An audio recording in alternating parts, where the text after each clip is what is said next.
Maya Rodriguez sat in an 8,600-pound Ford truck, 3 blocks from her own house, watching her husband kiss another woman through a hidden camera on her phone.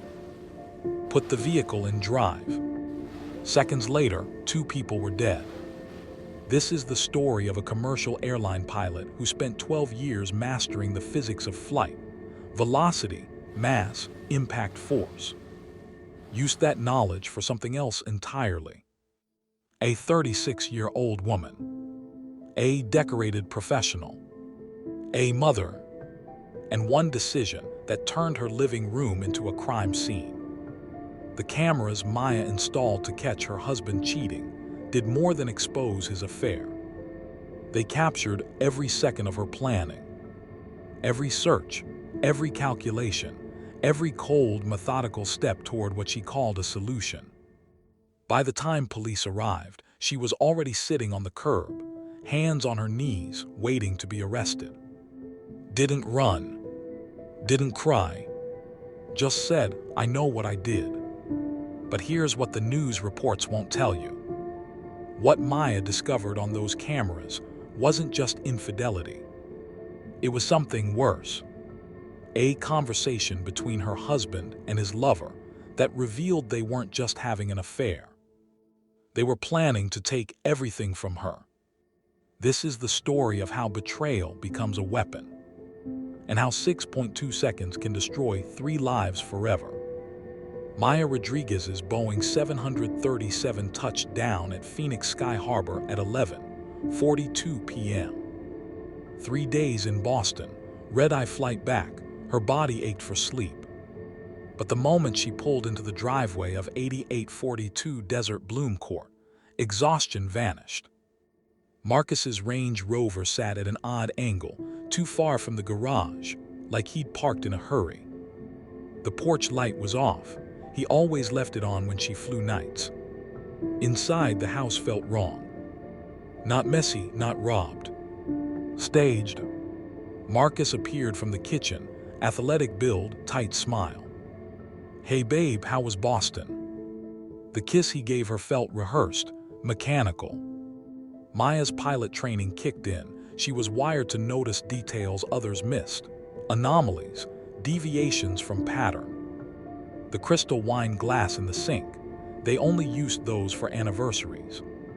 The living room pillows arranged too perfectly. Marcus never arranged pillows. Candles recently burned. She could smell the wax. Fine, long. She dropped her roller bag by the stairs. Dylan still at camp. Yeah, he's good. Flagstaff's treating him well. Marcus's phone buzzed on the counter. He grabbed it fast, too fast. Client. Yeah, guy wants a nutrition plan. I'll handle it upstairs. He disappeared before she could respond. Maya walked into their master bedroom. The sheets were fresh. She'd left dirty ones when she flew out. Marcus hated doing laundry. She opened the hamper empty. Her stomach tightened. In the bathroom, lipstick sat on the counter, deep auburn shade. Maya only wore nudes. She picked it up, expensive brand, $48 retail. Marcus's voice filtered through the door. "No, tonight doesn't work. Yeah, I'll text you tomorrow." Maya set the lipstick down carefully, exactly where she found it. She opened the shower. A long auburn hair clung to the tile wall. Maya's hair was dark brown, shoulder length. This hair was different, longer, lighter. Sleep didn't come. 2:30 a.m. Marcus snored beside her, one arm thrown across his face. Maya slipped out of bed, moved to the kitchen. She needed water, needed to think. The trash can sat by the pantry. Something white caught her eye beneath coffee grounds and takeout containers. She pulled it out. Kai Restaurant. Table for 2. July 18th, 8:47 p.m. Total, $340.28. Maya pulled up her phone calendar. July 18th, Thursday. The night she flew to Boston. Marcus told her he was staying in, meal prepping for clients. $340 at Kai. Scottsdale's most expensive restaurant. You don't meal prep there. You take someone you want to impress. Maya stood in the dark kitchen, receipt trembling in her hand. 14 years of marriage. One son. A mortgage she paid while Marcus built his fitness brand. The auburn lipstick. The fresh sheets. The wine glass. The hair in the shower. All of it aligned like instruments on a cockpit panel. Every detail pointing to the same conclusion. Marcus was cheating, and he'd gotten comfortable enough to do it in their home. Maya didn't confront him. Pilots don't react on instinct, they gather data first. She walked back to the bedroom, slipped under the covers. Marcus's breathing stayed steady, peaceful. Hers was controlled, calculated. By sunrise, she'd made a decision. She wouldn't ask questions. She wouldn't give him a chance to lie. She'd find out exactly what he was doing, and exactly who he was doing it with. Within 48 hours, Maya would install 3 cameras in her own house. Within a week, she'd have footage of everything. And within 2 weeks, she'd know the woman's name. Stephanie Vale, 28 years old, corporate attorney, auburn hair. The same woman who helped them with estate planning last year. The same woman currently planning to replace Maya entirely. Finding proof your partner is lying is one thing. Finding out they're doing it in the home you pay for, in the bed you sleep in, with someone you trusted, that's different. Would you stay silent and investigate, or would rage take over immediately? Drop your truth below, because Maya's next move will change everything. When you discover betrayal, do you confront and give them a chance to explain? Or do you stay quiet and collect evidence first? Comment. Confront or collect evidence. 3:17 a.m. Maya lay in bed, eyes open, listening to Marcus breathe. 14 years. She knew his sleep patterns, the way he shifted at 4 a.m., the small snore when he slept on his back. Tonight, those familiar sounds felt alien. Every breath felt like a lie she'd been living. She thought about their wedding at Camelback Mountain, the vows, the promises. Marcus used to call her his Sky Queen. Now he barely looked up when she walked into a room. When did it stop? When did she become invisible? Morning came. Marcus left for the gym at 6:45 a.m. Maya waited 15 minutes, then drove to Best Buy on Scottsdale Road. The security section overwhelmed most people. Rows of cameras, conflicting specs, confusing packages. But Maya had already researched everything. 3 Nest Cam IQ cameras, indoor, 1080p HD, motion detection, 2-way audio, night vision. Most importantly, live streaming to her phone from anywhere on Earth. The cashier, a kid named Brandon with acne scars, rang her up. Setting up home security. Something like that. She paid cash.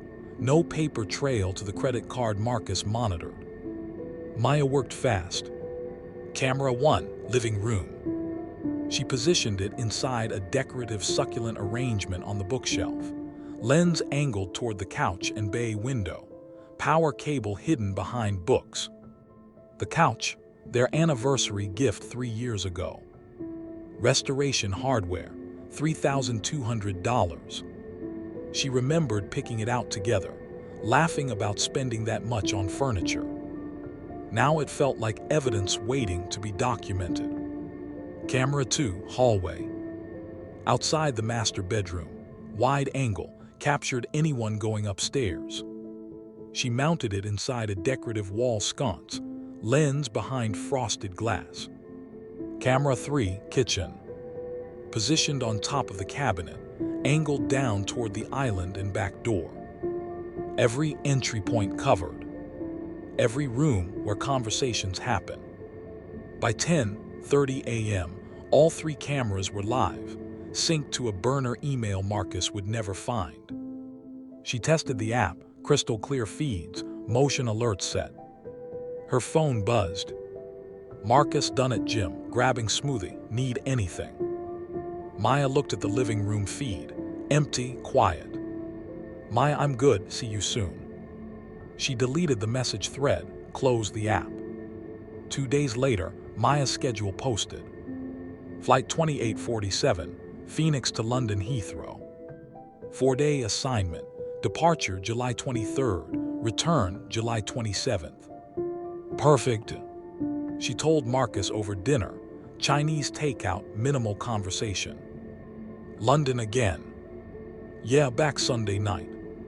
Cool, I'll hold down the fort. He didn't look up from his phone. That night, packing her suitcase, Maya placed her tablet in the front pocket. The cameras would tell her everything she needed to know. London Heathrow, 6-hour flight. Maya landed at 10:15 am local time. Her hotel room at the Hilton Gatwick. Standard layout, decent Wi-Fi, view of the runway. She dropped her bags, pulled out the tablet, opened the camera app. 7:15 p.m. in Scottsdale. Marcus would be finishing dinner. The feed loaded. Kitchen camera, Marcus at the island eating chicken and rice from meal prep containers. Phone in hand, normal. Living room camera, empty. Hallway camera, nothing. Maya exhaled. Maybe she was wrong. Maybe the receipt was a client dinner. Maybe the lipstick belonged to a friend who stopped by.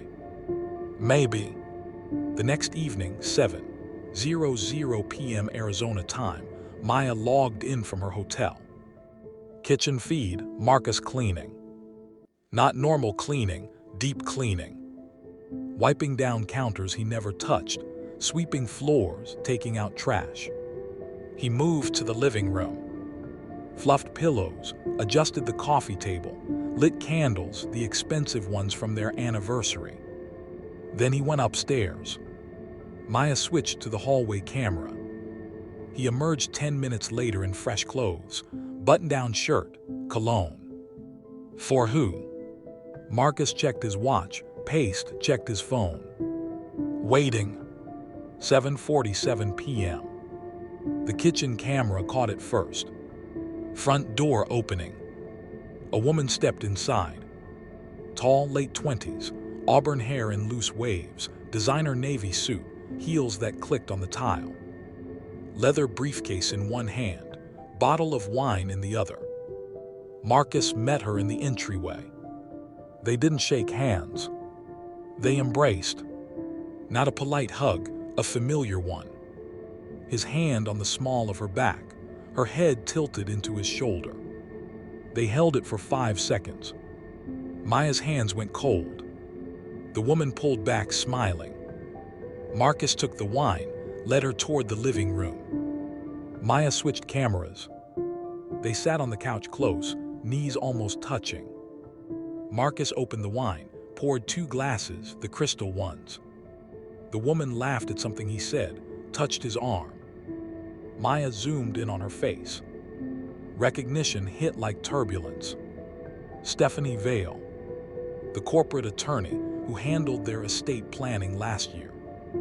Young, ambitious, expensive suit and confident smile. Maya remembered meeting her, shaking her hand, thanking her for taking care of everything. Stephanie had looked Maya in the eye and said, "It's my pleasure. You two have a beautiful life together." Maya couldn't look away. 5,000 miles from home, trapped in a hotel room, watching her husband with another woman in her house. On her couch, drinking from her wine glasses. Stephanie's hand moved to Marcus's thigh. He didn't remove it.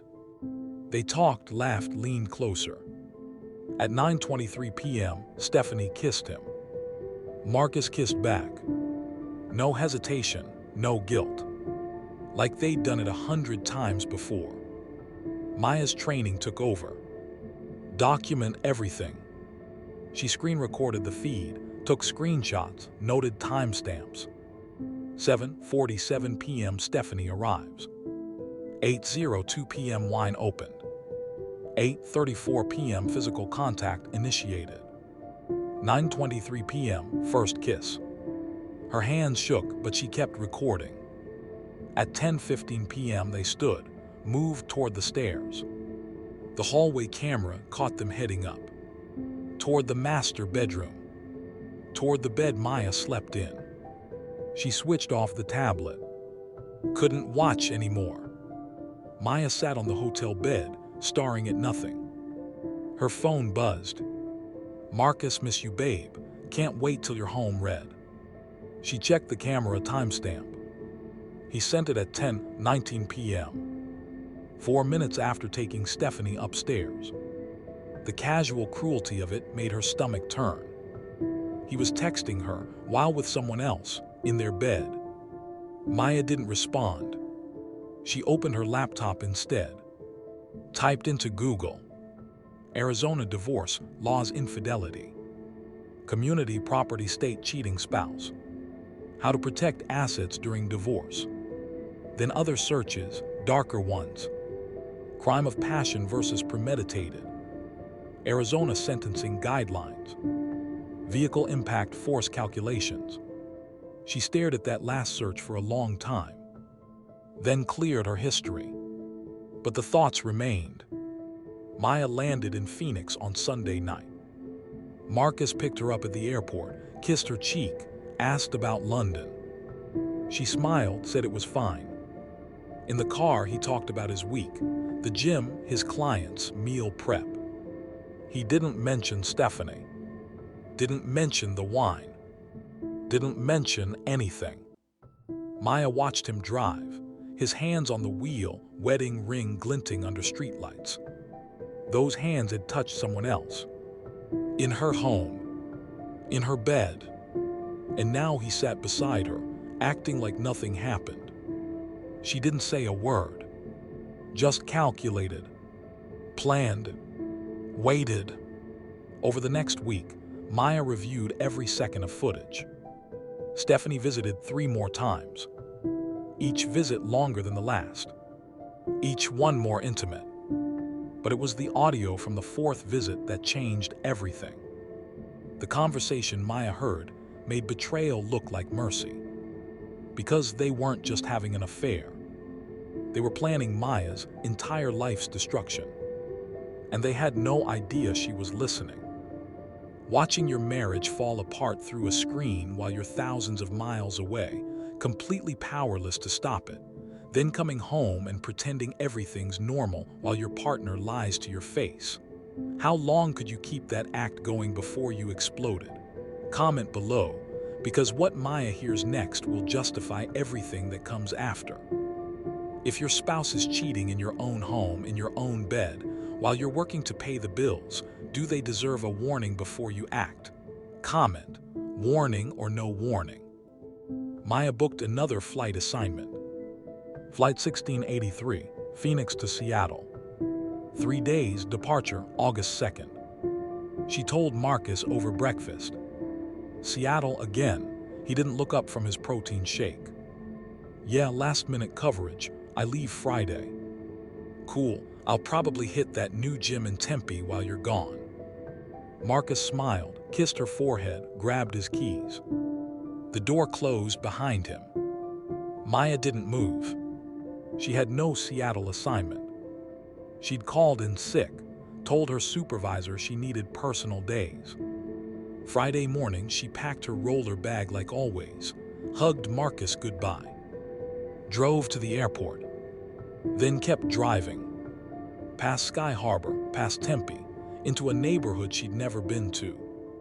Motel 6 on Apache Boulevard, $47 a night, cash only, no questions asked. Room 14, 2nd floor, view of the parking lot and a closed pawn shop. She dropped her bag, pulled out her tablet connected to the cameras. Now she could watch in real time, without a 6-hour time difference, without distractions, just her, the screen, and the truth. Day 1, Friday evening. Maya sat cross-legged on the motel bed, tablet propped on a pillow. 6:30 p.m. Marcus's Range Rover pulled into the driveway. He entered through the garage, gym bag over his shoulder. Kitchen camera, He made a protein shake, scrolled his phone. Normal. 7:15 p.m. He showered, changed into jeans and a black Henley. Cologne, watch, fresh haircut she hadn't noticed before. He was getting ready. For someone. 8:04 p.m. A silver Audi A4 parked on the street. Stephanie stepped out, tailored pants, silk blouse, hair down. She walked to the front door, knocked twice. Marcus opened it immediately, like he'd been standing there waiting. They kissed in the doorway. Long, deep, comfortable. The kind of kiss that comes from routine. Maya's jaw clenched. They moved to the living room. Stephanie set her briefcase on the coffee table. Marcus poured wine. They talked, laughed, touched. At 9:30 p.m. they headed upstairs. Maya closed the tablet. She'd seen enough of that part. Saturday, 7:00 p.m. Stephanie returned. This time, Maya kept the audio on. They sat on the couch, wine in hand, talking. At first it was casual, work, clients, Marcus's fitness program. Then the conversation shifted. Stephanie, so when are you actually going to do it? Marcus, do what? Stephanie, stop stalling. You've been saying you'll leave her for 3 months. Maya's breath stopped. Marcus, it's complicated. Dylan. Stephanie, Dylan will adjust. Kids are resilient. Marcus, and the house. She paid most of the mortgage. Arizona's a community property state. She'll fight me for it. Stephanie laughs, let her fight. I deal with divorces every day. She's gone half the month flying. Any judge will see you're the primary parent presence. Marcus, I'm not the primary anything. I run an online business from the couch. Stephanie, so we spin it differently. You're a stay-at-home entrepreneur. She's never home. Prioritizes career over family. We make her look like the absent one. Silence. Marcus, you really think that'll work? Stephanie, I know it will. And once the divorce finalizes, we get that downtown condo. The one with the rooftop view. 2 bedrooms, one for us, one for Dylan when he visits. Marcus, when he visits, Jesus, Steph. Stephanie, shared custody at best, Marcus. That's reality. She's not giving him up without a war, and wars cost money. Money she has. Money will have once you stop being scared and file. Maya replayed the audio 4 times. Each word burned deeper. When are you actually going to do it? They weren't just having an affair. They were strategizing her destruction. Talking about taking Dylan. Taking her house. Making her look like the bad parent because she worked to support them. Stephanie, the attorney Maya paid to protect her family's assets, was now planning how to dismantle them. And Marcus was listening. Nodding, considering it. Maya opened her laptop. Google searches. Arizona custody, laws for working mothers. Community property, divorce asset division. How to prove parental alienation. Then her searches changed. Sentencing for premeditated murder, Arizona. Crime of passion, legal definition. Second degree, murder versus manslaughter. Vehicle impact force formula. NTSB crash investigation protocols. She read court cases, sentencing guidelines, physics equations. F equals ma, force equals mass times acceleration.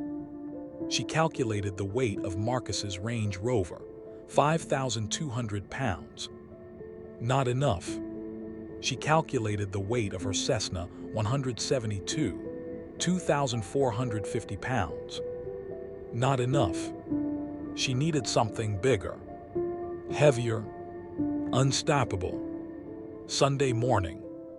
Maya drove to a truck rental lot in Mesa, 40 minutes from Scottsdale, off the main roads. Mesa Commercial Truck Rentals. Chain link fence, gravel lot, a man named Roy in a stained polo shirt. What do you need? Biggest truck you have, moving furniture. Roy walked her to the back lot. Ford F-450 Super Duty, crew cab, diesel. This one's a beast, 8,600 pounds empty, tow capacity 37,000, she'll move anything. How much? $180 a day, need a credit card and license. Maya handed him cash, $540 for 3 days. I'll need the paperwork. Keep it simple, I'll bring it back clean. Roy looked at the cash, shrugged. Name: Jennifer Caldwell. Fake name, fake signature. Roy handed her the keys. She's all yours. Maya drove the Ford to an abandoned industrial area behind a closed mattress warehouse. Gravel, weeds, rusted chain link. No cameras, no witnesses. She parked between 2 derelict buildings, engine off. Sat there for 20 minutes. Hands on the wheel, breathing steady. This was just contingency planning, that's all. Pilots always have contingency plans. Backup options for when things go wrong. This was no different. Monday evening, Maya's fake return. From Seattle, scheduled for tomorrow. Stephanie arrived at 7:30 p.m. Maya watched from the motel, tablet balanced on her knees. They skipped the wine this time. Went straight to talking. Stephanie, I filed the preliminary paperwork today. Maya's heart stopped. Marcus, what paperwork? Stephanie, divorce template. Arizona, no fault. I'm keeping it in my office for now, but it's ready when you are. All you have to do is sign and I'll file it. She'll be served within 48 hours. Marcus, Jesus, you're serious. Stephanie, I'm always serious. This is what you wanted, right, to be with me? Or have you been wasting my time? Marcus, no, I want this, I want you, it's a lot. Stephanie, it's only a lot if you keep hesitating. Once it's done, it's done. She'll scream, she'll cry, she'll fight. But in 6 months, you'll have joint custody, half the house equity, and freedom. We start over. Marcus and Dylan. Stephanie, Dylan will be fine. He's 15. In 3 years, he picks where he lives anyway. Kids always side with the parent who's actually around. Marcus, Maya's around. Stephanie, Maya's around when it's convenient. When she's not 30,000 feet in the air playing pilot. You're the one who's here. Silence. Marcus, okay. Stephanie, okay what? Marcus, do it, file the papers. Maya closed the tablet. No more watching. No more listening. No more waiting. She stood, grabbed the Ford truck keys from the nightstand. Pulled on a black hoodie, tied her hair back. Looked at herself in the motel mirror. The woman staring back looked calm. Too calm. Pilots stay calm in emergencies. This wasn't an emergency. This was a mission. 9:15 p.m. Maya drove the Ford F-450 toward Scottsdale. Apache Boulevard to Scottsdale Road, through quiet neighborhoods, past parks and schools. Her phone sat in the cup holder, camera feed still streaming. Stephanie and Marcus on the couch, laughing, refilling wine glasses, celebrating their plan. Maya turned onto Desert Bloom Court. Her street, her house, her life they were dismantling. She parked 3 blocks away, engine idling. Through the windshield, she could see her living room window. Warm light glowing, shadows moving inside. Her hands gripped the steering wheel. 8,600 pounds of steel hummed beneath her. She thought about Dylan, 15 years old, at basketball camp, innocent. She thought about Marcus, 14 years of marriage, vows, promises. All of it lies. She thought about Stephanie, the attorney who smiled at her, shook her hand, then planned her destruction. Maya's foot hovered over the accelerator. One choice. One moment. Everything or nothing. She put the truck in drive. Rolled forward slowly, 1 block, 2 blocks. Her house came into full view. Through the bay window, Marcus and Stephanie, side by side, glasses raised. Toasting. To what? Their future, her downfall. Maya pressed the accelerator. 10 mph, 20 mph, 30 mph. The engine roared. Headlights cut through the darkness. She could see their faces now through the window. Laughing, oblivious. 40 mph, 50 mph. They looked up. Confusion, then recognition. Then horror. Marcus stood, mouth open, frozen. Stephanie screamed. Too late. At exactly 9:24 p.m., an 8,600-pound Ford F-450 collided with the front of 8842 Desert Bloom Court. The impact registered on seismographs 3 miles away. Neighbors would later describe the sound as like an explosion. By the time the first 911 call connected, 2 people were already dead. And Maya Rodriguez sat on the curb, hands on her knees, waiting for police. She didn't run, didn't hide, just waited, because there was nothing left to run from. There's a moment before the point of no return, a split second where you can still turn back, still choose a different path. Maya had that moment. She chose forward. If someone you loved was sitting in that truck right now, rage blinding them, heart shattered, what would you say to stop them? Or would you let them decide? Comment your answer, because what happens next can never be undone. When you find out your spouse has already filed divorce papers behind your back and is planning to take your child, is that still betrayal, or is that a declaration of war? Comment, betrayal or war? 9:23 p.m., Desert Bloom Court. The Ford F-450 accelerated down the residential street. 55 mph in a 25 zone. Headlights blazing, engine screaming. Through the bay window, Marcus saw it first. His face went white.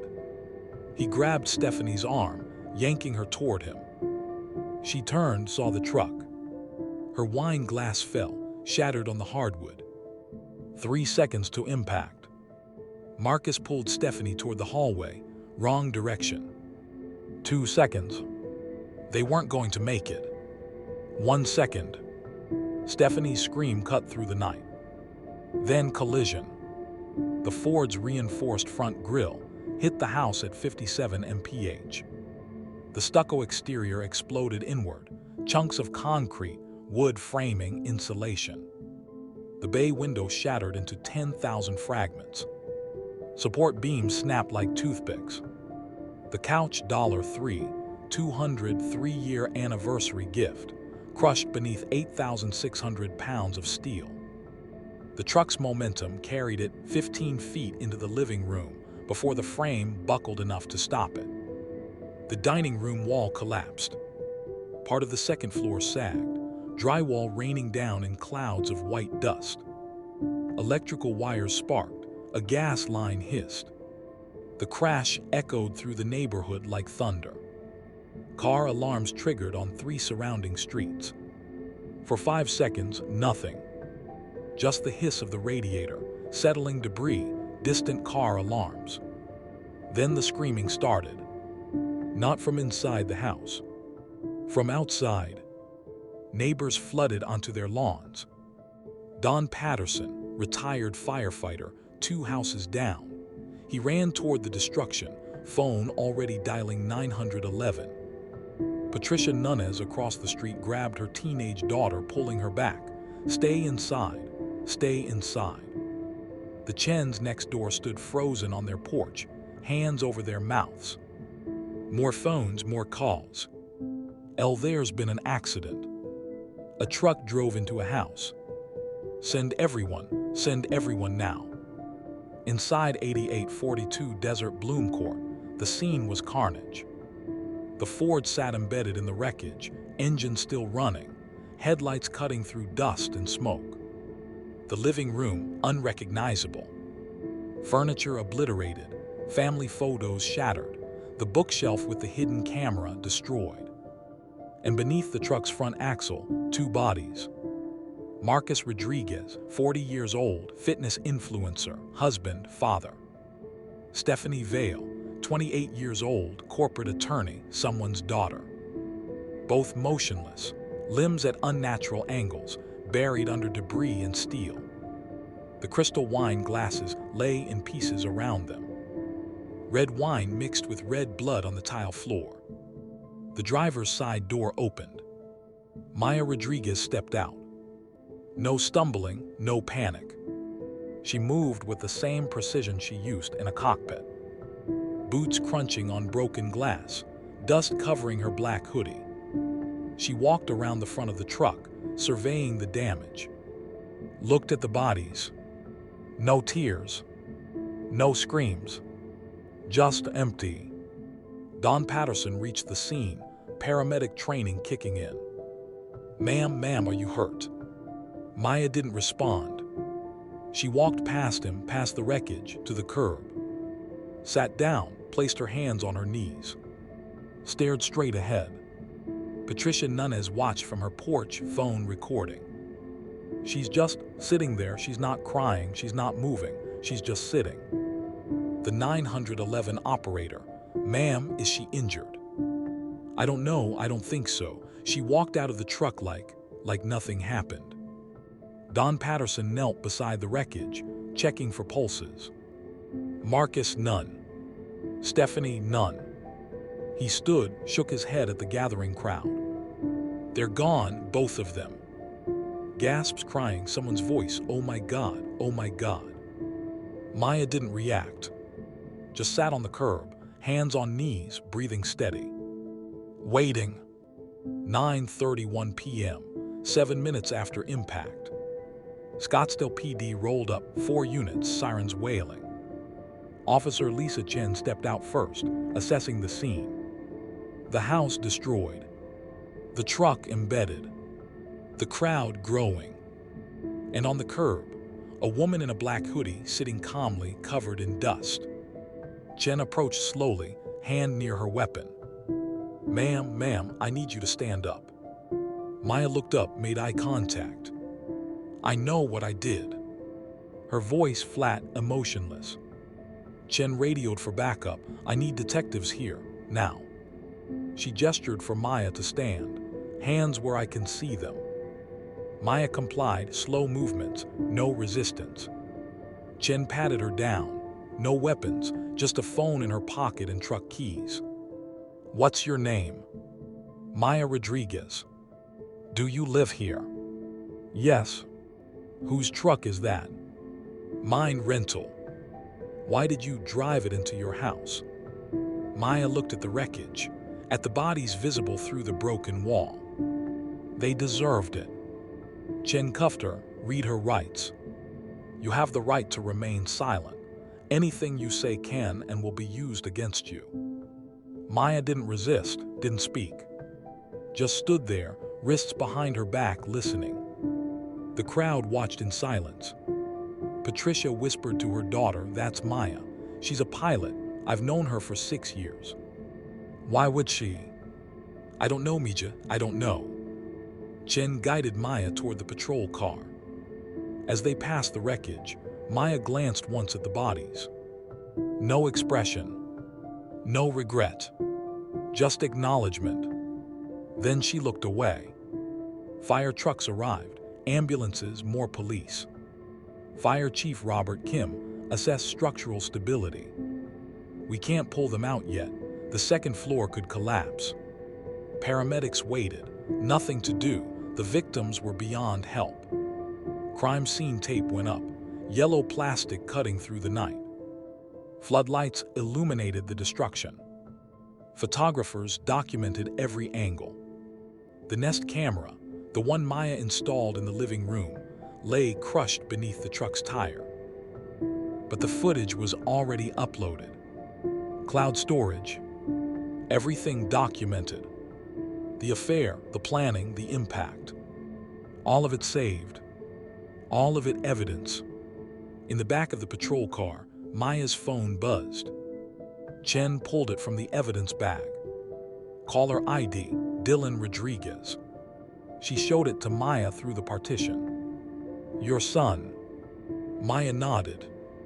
You want to answer it? Maya stared at the screen. Dylan's photo, smiling, basketball uniform, 15 years old. Her thumb hovered over the screen. Then she shook her head. No. He's going to find out what happened. I know. The call went to voicemail. 30 seconds later, a text appeared.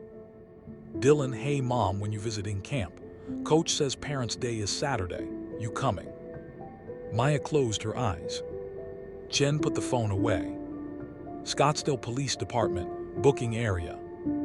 Maya's possessions, placed in a manila envelope. iPhone. Truck keys. Wallet with $140 cash. A wedding ring. Officer Chen filled out the paperwork. Full name: Maya Elena Rodriguez. Date of birth: March 14, 1989. Occupation: commercial airline pilot. Do you understand the charges against you? Yes. 2 counts vehicular homicide. Do you wish to make a statement? No. Do you want a lawyer? Yes. Chen closed the folder, looked at Maya covered in dust, face blank, hands steady. Why'd you do it? Maya met her eyes. You ever been married, officer? Chen didn't answer. Then you wouldn't understand. Holding cell, concrete walls, metal bench, fluorescent lights. Maya sat alone. No crying, no packing. Just sitting. Hands folded, eyes closed. Breathing steady. In her mind, she replayed it. The truck, the acceleration, the impact. Marcus's face in the final second, the terror, the realization. She wondered if he understood why. If in that last moment, he connected the dots. The cameras, the watching, the evidence. Probably not. Betrayal makes people stupid. They think they're invincible. Until they're not. Sound of cell door closing. By morning, the story went national. Pilot kills husband and lover in truck rampage. Scottsdale murder-suicide attempt leaves 2 dead. Cheating husband killed by wife in vehicular attack. The cameras Maya installed to catch the affair. They became the prosecution's strongest evidence. Proof of premeditation. Proof of planning. Proof that Maya Rodriguez didn't snap in a moment of passion. She calculated, prepared, executed. And now she'd face the consequences. But as she sat in that cell, waiting for the lawyer, waiting for the arraignment, waiting for her son to learn his mother was a killer, Maya felt something she hadn't felt in months. Relief. Because the lying was over. The pretending was done. And Marcus would never touch another woman again. 6 seconds. That's all it took to end 2 lives and destroy a third. Maya made her choice, one she can never take back, one that will haunt her son forever. In your darkest moment of rage, have you ever understood how someone could cross that line? Not saying you would, but have you understood it? Answer honestly in the comments, because the trial is about to reveal something even more disturbing than the crash itself. Maya could have divorced Marcus, exposed the affair, fought for custody in court, but she chose violence instead. Was that weakness, or was that the only justice she believed would matter? Comment: weakness or justice? Maricopa County Superior Court, August 15th. Maya stood before Judge Patricia Morgan, wearing an orange jumpsuit, hands cuffed. Public Defender Philip Grant stood beside her, mid-50s, worn briefcase, tired eyes. The gallery, packed, journalists, curious locals. Stephanie's parents in the front row, faces hollow. Judge Morgan read the charges. 2 counts of second-degree murder. How does the defendant plead? Grant leaned toward Maya, whispered, "We plead not guilty. Build the defense, understand." Maya stared straight ahead. "Guilty." The courtroom erupted. Grant grabbed her arm. "Maya, no." "Guilty," she repeated louder. Judge Morgan banged the gavel. Order. Ms. Rodriguez, do you understand what you're saying? Yes, Your Honor. I drove a truck into my house. I killed 2 people. I'm guilty. Grant, Your Honor, I need a moment with my client. Too late, counselor. Guilty plea entered. Morgan looked at Maya. Will proceed to sentencing. Bailiff, remand the defendant. The guards led Maya out. Grant followed, furious. You just threw away any chance at a defense. Temporary insanity, extreme emotional disturbance. We had options. Maya stopped, looked at him. I don't want options. I want this over. 3 weeks later, same courtroom. This time, the proceeding wasn't about guilt. It was about punishment. District Attorney Rebecca Stone stood, addressing the court. Your Honor, the state recommends maximum sentencing. This was not a crime of passion. Evidence shows Maya Rodriguez installed surveillance cameras weeks before the murders. She researched vehicle impact physics. She rented the truck under a false name. She lied about a work trip to establish an alibi. This was premeditated, calculated, and cold-blooded. Stone clicked a remote. The projection screen lit up. Security camera footage. Maya's living room. Marcus and Stephanie on the couch. The timestamp, July 28th, 2 weeks before the murders. The courtroom watched in silence as the affair played out. Then Stone showed Maya's Google search history. Crime of passion versus premeditated murder. Vehicle impact force calculations. Arizona sentencing guidelines. The searches dated back 3 weeks. She wasn't acting in the heat of the moment, Stone said. She was planning an execution. Judge Morgan, the court will now hear victim impact statements. Stephanie's mother, Ellen Vale, approached the podium. Mid-60s, gray hair, eyes red from weeks of crying. My daughter was 28 years old. She graduated top of her class from ASU Law. She worked 80-hour weeks to build her career. She had her whole life ahead of her. Ellen's voice cracked. I don't care what she did. I don't care if she made mistakes. She didn't deserve to die. She didn't deserve to be crushed under a truck while drinking wine in someone's living room. She looked directly at Maya. You took my daughter. You took my future grandchildren. You took everything. And for what? Because your husband lied to you. You could have left him. You could have divorced him. But you chose murder. Ellen sat down, sobbing. Maya didn't look away. Didn't flinch. Just watched. Marcus's older brother, Kevin Rodriguez, spoke next. Marcus wasn't perfect. I know that. We all know that, but he was my brother. He taught me to throw a football. He was there when our dad died. He was a good uncle to my kids. Kevin paused. And yeah, he cheated.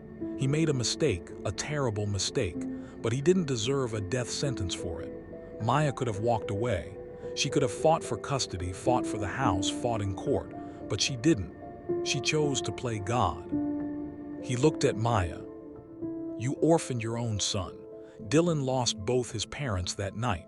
You know that, right? He lost his dad to death and his mom to prison. How do you live with that? Maya's jaw tightened. First sign of emotion all day. Judge Morgan, Ms. Rodriguez, you have the right to address the court before sentencing. Do you wish to speak? Grant whispered, you don't have to. Maya stood. Walked to the podium. The courtroom went silent. She looked at Stephanie's mother, then at Marcus's brother, then at the judge. I'm not going to stand here and say I'm sorry, because I'm not. Gasps, Grant closed his eyes. I loved Marcus for 14 years. I worked 80-hour weeks flying passengers across the country so he could build his fitness brand. I paid the mortgage. I paid for Dylan's school. I paid for everything while Marcus posted gym selfies and called himself an entrepreneur. Her voice stayed steady, cold. And when I found out he was cheating, I didn't leave. I watched. I documented. I gave him chances to come clean. He didn't. Instead, he planned to divorce me, take my son, and make me look like the absent parent because I worked to support us. Maya's hands gripped the podium. Stephanie wasn't just his lover, she was my attorney. The woman I paid to protect my assets was helping him steal them. They laughed about it, toasted to it, planned my destruction in my own house. So no, I'm not sorry they're dead. I'm sorry Dylan has to live with what I did. I'm sorry I didn't find another way, but I'm not sorry they're gone. Judge Morgan, Ms. Rodriguez, I accept whatever sentence you give me. I knew the consequences when I pressed the accelerator. I made my choice. Now you make yours. Maya sat down. The courtroom, stunned silence.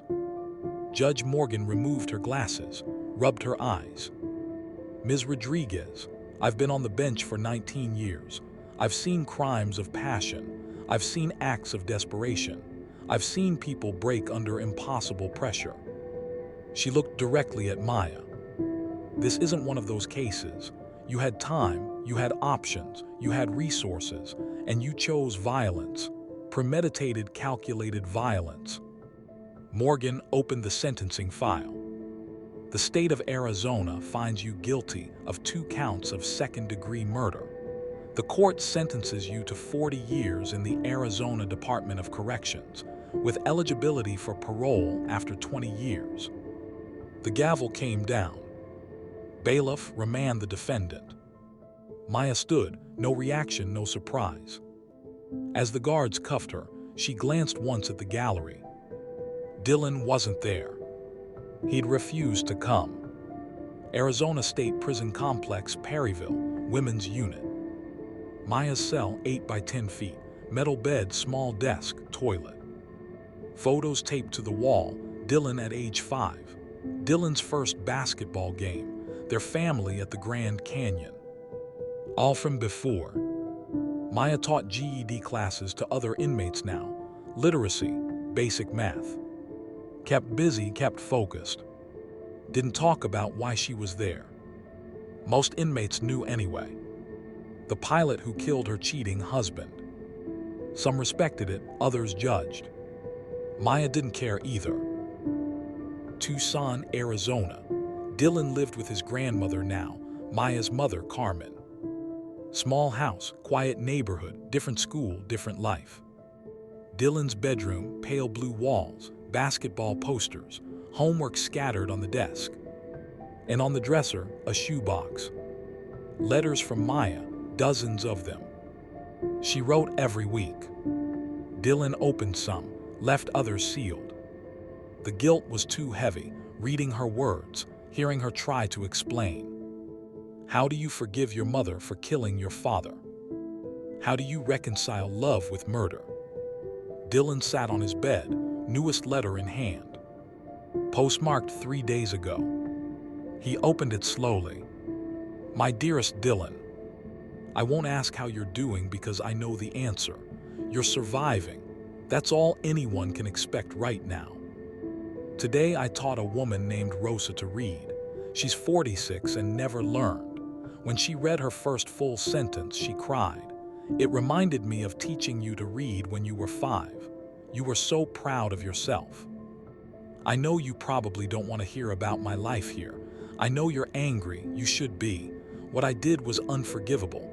I took your father from you. I made you an orphan while I'm still breathing. But I need you to know something. Your father loved you. Whatever he did to me, however he failed our marriage, he loved you completely. The man who taught you to ride a bike, who came to every basketball game, who made you pancakes on Sunday mornings, that man was real. I killed the man who betrayed me, but I also killed the man who was your dad, and I'll carry that for the rest of my life. You don't have to write back. You don't have to visit. You don't have to forgive me. Just know that I love you, always have, always will. Even from here. Mom. Dylan read it twice, then folded it carefully, put it back in the envelope, added it to the shoebox. 18 months after sentencing, Dylan finally agreed to visit. Carmen drove him to Perryville, 2 hours from Tucson. The prison beige concrete, razor wire guard towers. Dylan's hands shook as they processed him through security. The visitation room, rows of tables, phones and plexiglass dividers. Maya entered from the other side. Orange jumpsuit, hair shorter than he remembered, thinner. But still his mom. They sat down, picked up phones, stared at each other through the glass. Dylan spoke first. "I read your letters." Maya nodded, "All of them." "Most of them." Silence. "I don't know what to say to you," Dylan admitted. "I'm mad at you, but I miss you." Maya's eyes filled, first tears in 18 months. "You have every right to be angry." "I know. Your dad." "Don't," Dylan's voice cracked. "Don't talk about him. Not yet, I can't." Maya nodded, wiped her eyes. They sat in silence for 30 seconds. Then Dylan, "Grandma says I look like you." "You do, you have my eyes." "But I have Dad's smile." "Yeah, you do." Another pause. "Are you okay in here?" Dylan asked. "I'm surviving, that's all I can do." "Do you regret it?" Maya looked at her son through the glass.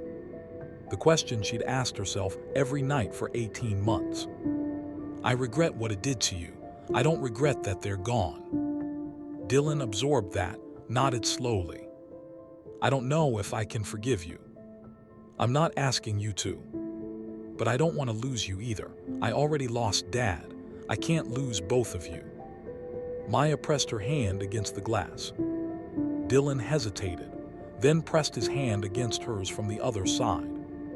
Not forgiveness, not reconciliation, but connection. A start. 8842 Desert Bloom Court no longer existed. The house demolished months ago. Now an empty lot, chain-link fence, dirt, weeds. Occasionally, flowers appeared by the fence, left by neighbors who remembered. For Marcus, for Stephanie, for the family that used to live there. The for sale sign stayed up for 8 months before coming down. No one wanted to build there. Too much history.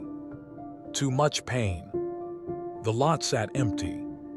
A scar on the neighborhood. A reminder of what happens when betrayal meets rage.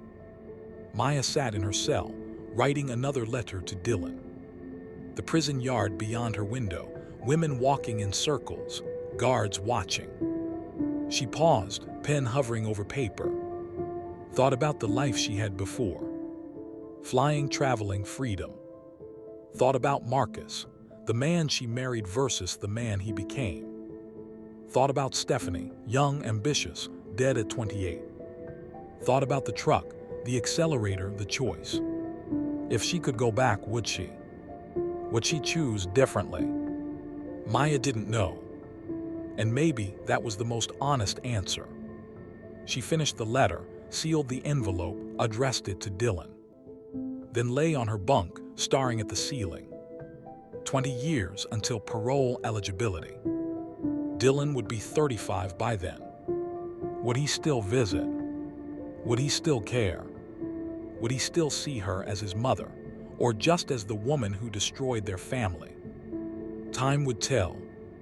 All Maya could do now was wait and live with what she'd done. Maya Rodriguez is currently serving her sentence at Arizona State Prison Complex, Perryville.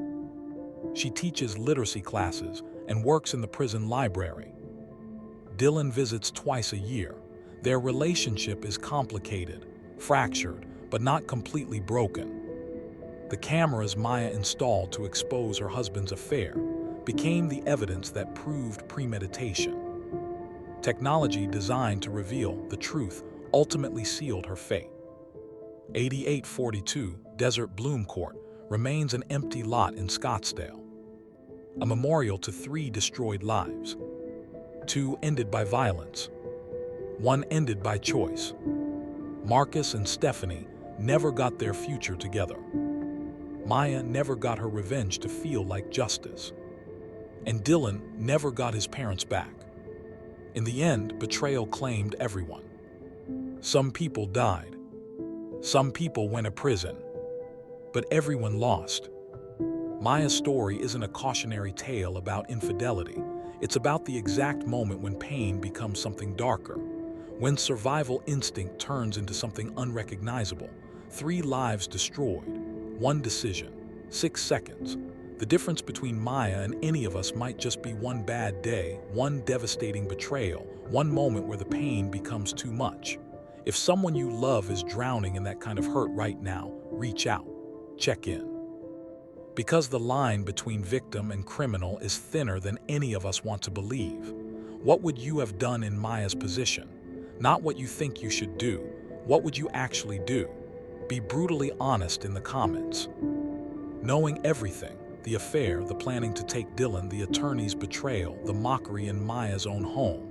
If you were on the jury and had the power to decide her fate, what would your verdict be? Life in prison, manslaughter, not guilty by reason of temporary insanity. Drop your real verdict below. Guilty as charged, REDUCEDCHARGES, or not guilty. If you or someone you know is experiencing thoughts of harm to yourself or others, please reach out. National Crisis Hotline, 988.